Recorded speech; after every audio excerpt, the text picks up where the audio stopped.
E aí, pessoal, tudo bacana? Tudo certo com vocês? Meu nome é Júlia Kunden Barney, tenho 21 anos, sou estudante de Educação Física da Universidade Federal de Santa Catarina, bacharel. Então, eu vou apresentar para vocês aspectos maturacionais em atletas de ginástica olímpica do sexo feminino. Os autores, então, Tsukamoto e Numomura. Espero ter falado o nome certo deles. Vamos lá. Bom, desde a nossa primeira fase, a gente já aprende que a maturação se caracteriza pela busca da estabilidade qualitativa, seja ela com mudanças comportamentais ou biológica.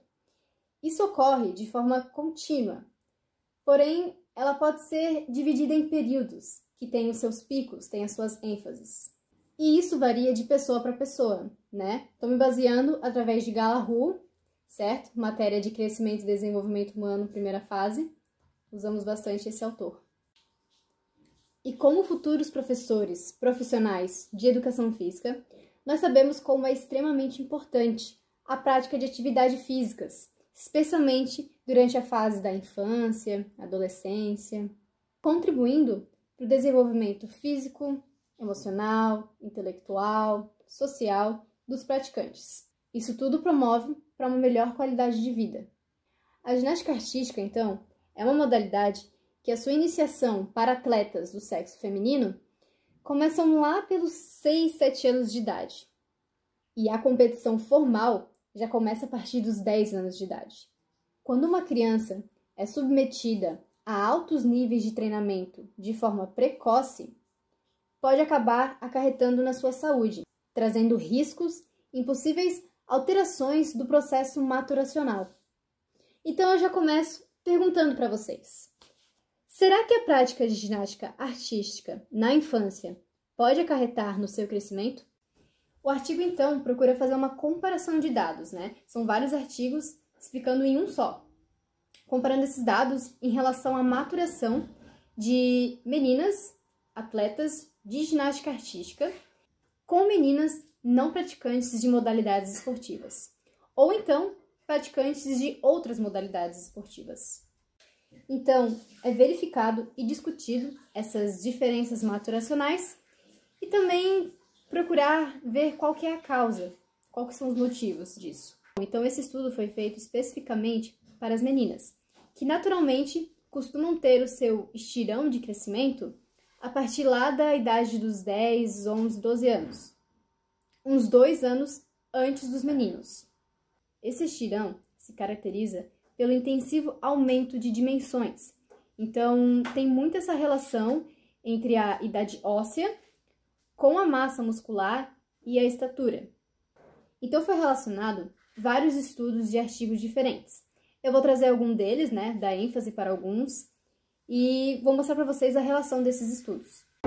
Então, por exemplo, temos o artigo de Claensis, de 92, que ele fez, então, essa relação de ginastas de alto nível, de 27 países diferentes, com não praticantes. Foi feito, então, esse estudo de relação da massa com a estatura. Foram divididos em 8 grupos e foram definidos por idade. Então, de 13 para 14 era um grupo, de 14 para 15 era outro, e assim por diante. Então, aqui a gente tem a tabela de Claensis, né, desse estudo. Então, vocês conseguem perceber, aqui estão as idades, aqui está a massa corporal, a estatura, e em cada um dessas variáveis tem a relação das ginastas com o grupo controle, que seria, então, os grupos não praticantes. Eu estou apontando porque eu não tenho a caneta aqui, tá? E nem o mouse, fica muito ruim de ver. Então, vocês percebem que a média dos grupos de ginastas, da média da massa corporal, é bem menor do que a média da massa corporal do grupo controle.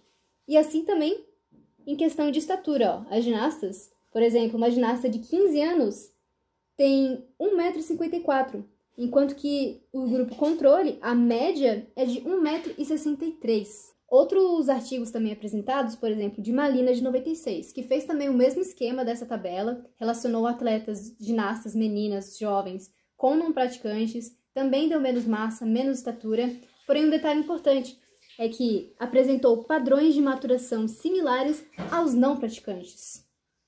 Detalhe que esse estudo tinha sido feito com ambos os sexos. Outro exemplo, então, Faulkner, de 1978, que foi pego 7 atletas de alto nível internacional com menos de 20 anos. O estudo foi indicado um atraso na idade óssea em relação à idade cronológica. Percebam que as atletas tendem a apresentar estaturas, uma média, de estaturas e massas menores do que a população geral. Mas talvez por se tratar de um assunto, de um parâmetro antropométrico, porque assim, as atletas de menor estatura e de um certo atraso na maturação óssea são as que mais ganham nas competições de ginástica artística, são as que apresentam as maiores classificações. A maioria dos atores relatam que se uma ginasta ela interromper o treino dela e não tiver problemas hormonais também envolvidos, ela consegue sim ter uma completa maturação. Acontece de forma tardia, mas acontece. E é recuperado rapidamente. Então, essas características morfológicas apresentadas pelas atletas é uma variável muito importante e avaliada também por questão da genética, determinada pela genética. E detalhe, muitas vezes essa variável não é acrescentada nos trabalhos e nos artigos, nos estudos. É um detalhe importante para ser excluído, né? Um último estudo, assim, só para dar um toque final, temos aqui de Taints, de 89, que foi feito um estudo com 35 ginastas de 11 a 13 anos que treinavam ginásticas de 15 a 25 horas semanais. E mostra, então, que as características se correlacionam muito dos pais com as filhas, sendo bem semelhantes. Os pais dessas ginastas apresentam uma estatura menor do que em relação aos pais das crianças não praticantes ou praticantes de outras modalidades. Existem ainda alguns processos de seleções que os técnicos da organização, eles pedem para as ginastas, as atletas que estão se candidatando, enviarem foto das suas mães no período da adolescência, para eles então poderem fazer essa relação ali, nessas características físicas e ver se vai dar uma atleta baixinha, porque, querendo ou não, as atletas que têm uma menor estatura têm maior facilidade, em girar em torno do próprio eixo, em várias outras questões que ajudam na execução de movimentos de ginástica artística. Então, no fim, um fator que influencia essa característica dessas ginastas é pela própria seleção, pois as atletas de menor estatura tendem a ter melhor desempenho nos movimentos de ginástica. Portanto, a gente percebe, tem que tomar cuidado com esses estudos analisados de forma superficial, porque, por exemplo, a variável da genética é extremamente importante para fazer um estudo sobre isso. Apesar das atletas apresentarem padrões próprios, os aspectos maturacionais das ginastas têm relação com o que é exigido na modalidade. Então, respondendo à pergunta no início da apresentação, não, se o seu filho ou sua filha for fazer alguma aula de ginástica durante a infância, não vai crescer menos em função disso. A ginástica, ela é sim uma prática que melhora aptidões físicas, coordenação motora, questões sociais, autoconfiança, ajuda em vários fatores. Mas isso tudo se for bem dosado. É necessário que a prática seja devidamente adequada à idade dos indivíduos praticantes. Caso contrário, como por exemplo numa especialização precoce, pode acontecer sim em alterações na maturação e no desenvolvimento da criança. Bom, gente, eu acho que é isso. Aqui estão as referências do trabalho. Muito obrigada, espero que vocês tenham gostado do tema. Perguntas?